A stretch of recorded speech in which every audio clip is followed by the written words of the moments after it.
The live TV, सच सबसे आगे। दोस्तों, इस दिनों हमारे देश में चल क्या रहा है? हमारे देश में लगातार चल रहा है हिंदू मुसलमान, मंदिर मस्जिद, अर्थव्यवस्था लगातार कमजोर होती जा रही है, हमारा रुपया डॉलर के मुकाबले कमजोर होता जा रहा है, रोजगार घटते जा रहे हैं, तमाम चीजें हो रही हैं। लेकिन हमारे पड़ोसी देश पाकिस्तान ने अंतर्राष्ट्रीय स्तर पर एक नया आयाम स्थापित कर लिया है, जिस बात की चिंता न हमारे देश के तमाम राजनेताओं को है, न हमारे देश के सर्विस सर्वाओं को है, किसी को फर्क नहीं है। क्योंकि हमारा देश इन दिनों हिंदू मुसलमान में उलझा हुआ है। पाकिस्तान को लगातार कोसने वाले आज पाकिस्तान की उस हकीकत से रूबरू हो जाएं कि पाकिस्तान ने कैसे तमाम चीज़ों को दरकिनार करते हुए उस चीज़ पर फतेह हासिल कर ली है, जिसको लेकर अब उसका इंटरनेशनल लेवल पर एक नया ओहदा खड़ा हो गया है। नमस्कार, मैं हूं प्राज्वल गौतम और आप देख रहे हैं द लाइव टीवी। वैसे तो हिंदुस्तान और पाकिस्तान का कोई मेल नहीं है, क्योंकि पाकिस्तान लगातार आतंकियों को संरक्षण देता रहा, वहां तमाम तरह के घोटाले होते रहते हैं, वो किसी भी स्तर पर हिंदुस्तान के कद के बराबर खड़ा नहीं हो सकता। लेकिन जब बात एक देश के तौर पर आती है और एक ऐसा देश जो लगातार जिसकी तुलना हमारे देश के राजनेता करते रहते हैं, चाहे वो अर्थव्यवस्था की बात हो, राजनीति की बात हो, जब जब बात होती है रुपये की, बात होती है रोजगार की, विकास की, तो हम पाकिस्तान की तरफ देखने लगते हैं। हम नहीं देखते, हमारे देश के राजनेता दिखवाते हैं। कभी भी कोई बात होती है तो कहा जाता है कि पाकिस्तान चले जाओ।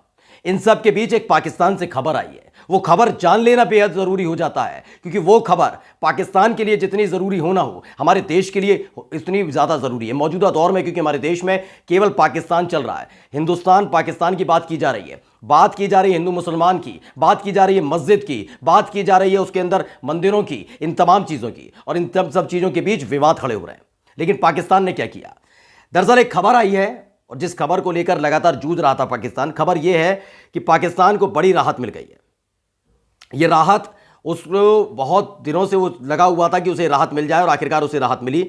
इसमें आज तक ने जो खबर छापी है उसमें लिखा हुआ है पाकिस्तान को बड़ी राहत, FATF की ग्रे लिस्ट से हटा नाम, फाइनेंशियल एक्शन टास्क फोर्स की ग्रे लिस्ट से नाम हट गया है। पिछले 2-2.5 साल से लगातार पाकिस्तान जूझ रहा था इससे। ग्रे लिस्ट में नाम आने के बाद एक और लिस्ट होती है, उसमें नाम आने के बाद पाकिस्तान को पूरी तरह से प्रतिबंधित कर दिया जाता। यानी वर्ल्ड बैंक की बात की जाए, कोई और बैंक है उसकी बात की जाए, अंतर्राष्ट्रीय स्तर पर बैंक बनी हुई है वो उसे लोन नहीं देंगी। अंतर्राष्ट्रीय स्तर पर तमाम जो समझौते होते हैं उसे हटा दिया जाएगा। यानी कई सारी पाबंदियां पाकिस्तान पर लग जाती। लेकिन पाकिस्तान लगातार सुधार करने की तरफ बढ़ रहा था, और आखिरकार उसे एक बड़ी कामयाबी मिल गई है। और इसमें लिखा गया है अब उस पर लगी विभिन्न आर्थिक पाबंदियों को हटा लिया जाएगा। ये बड़ी खबर पाकिस्तान के लिहाज से तो है ही, हमारे देश के लिहाज से क्यों है वो हम आपको बता रहे हैं आगे चल के। सबसे पहले पूरी खबर पढ़िए।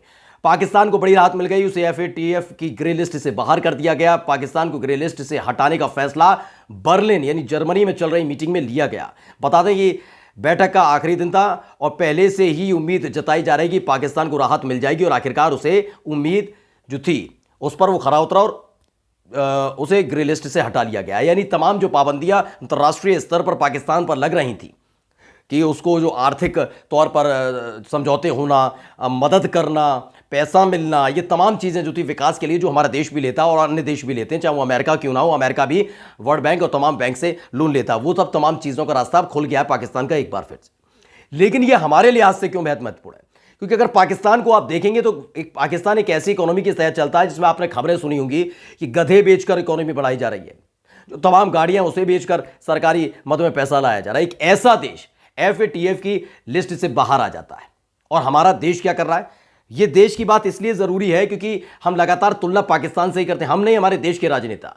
तो हमारे देश में क्या कुछ चल रहा है? हमारे देश में चल रहा है ज्ञानवापी मस्जिद, हमारे देश में चल रहा है नबी की शान में गुस्ताखी करके उसे बचाना, हिंदू मुसलमान हो जाना, उपद्रव हो जाना, उसके बीच ये दंगे हो जाना, और सरकारों का उन तमाम आरोपियों पर, दोषियों नहीं, उन तमाम आरोपियों के घर पर बुलडोजर चला देना।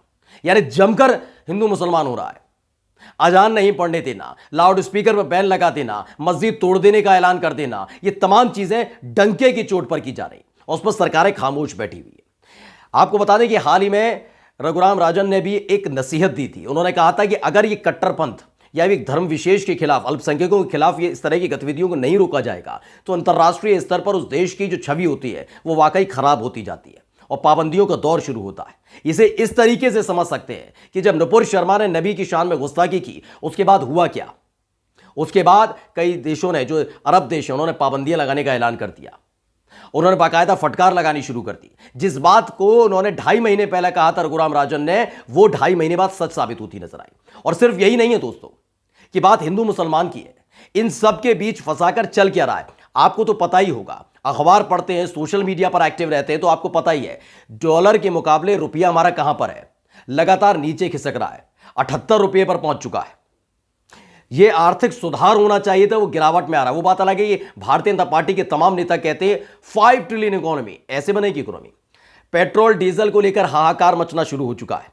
कई राज्यों में खबर यह है कि पेट्रोल डीजल खत्म हो चुका है, वहां है ही नहीं, खबर निकलकर सामने आ रही है। कुछ ने पेट्रोल पंप बंद कर दिए हैं, कई सारे पेट्रोल पंप बंद हो चुके हैं। कोयले की किल्लत अलग चल रही है, सोचिए कोयले की किल्लत अलग चल रही है, लेकिन इन सब से कोई फर्क नहीं है। हम हिंदू मुसलमान में लगे हुए हैं, क्योंकि हमारी इधर की सरकार जो है यही चाहती है, क्योंकि एक सख्त निर्देश दे दिया जाए ऐसे लोगों को तो उनकी हिम्मत ना पड़े, लेकिन वो कह नहीं रहे।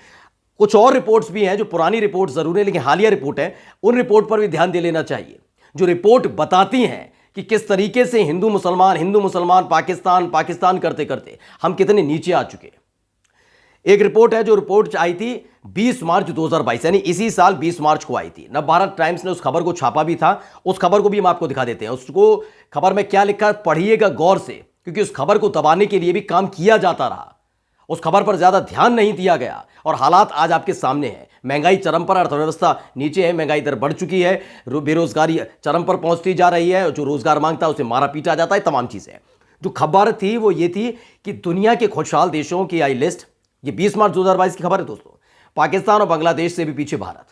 सोचिए खबर कब की है, 20 मार्च 2022।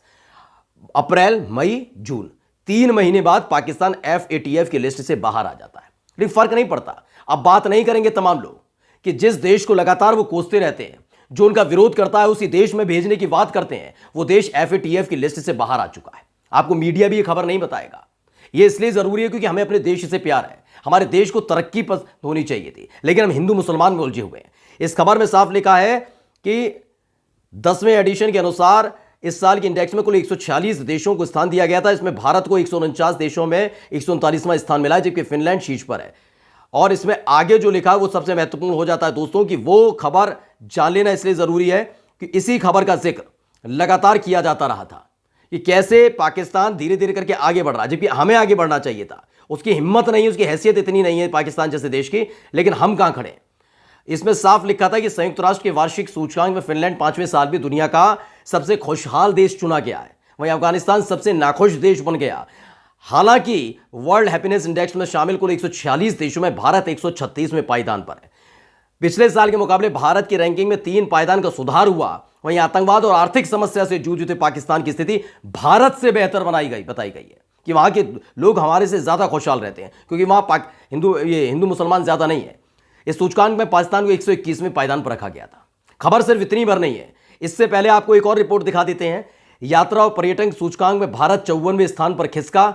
ये खबर थी, ये कब की थी, मई की, यानी पिछले महीने 2022 में खबर आई थी। इस खबर को लेकर भी ज्यादा गौर नहीं किया गया कि हमें अपना पर्यटन बढ़ाना चाहिए, माहौल सही करना चाहिए, अर्थव्यवस्था को सुधारना चाहिए, डॉलर के मुकाबले रुपये को मजबूत करना चाहिए, रोजगार देना चाहिए, ये तमाम मुद्दे होने चाहिए। लेकिन हम क्या कर रहे हैं, हम मस्जिद में मंदिरों को ढूंढ रहे हैं, हम हिंदू मुसलमान कर रहे हैं, मस्जिदों को तोड़ने का ऐलान कर रहे हैं। हम कह रहे हैं कि भाई अगर आप नबी की शान में गुस्ताखी कर रहे हैं, इसके साथ साथ रामनवमी और हनुमान जयंती के मौके पर पथराव हो रहा है, उपद्रव हो रहा है और चुपचाप बैठकर देखा जा रहा है, इससे माहौल बिगड़ता हुआ नजर आता है। फिर मैं एक बार गौर करवाना चाहूंगा रघुराम राजन की वो टिप्पणी, जो उन्होंने कहा था कि इस तरह की गतिविधियां अंतर्राष्ट्रीय स्तर पर माहौल खराब करती हैं, देश की छवि खराब करती हैं।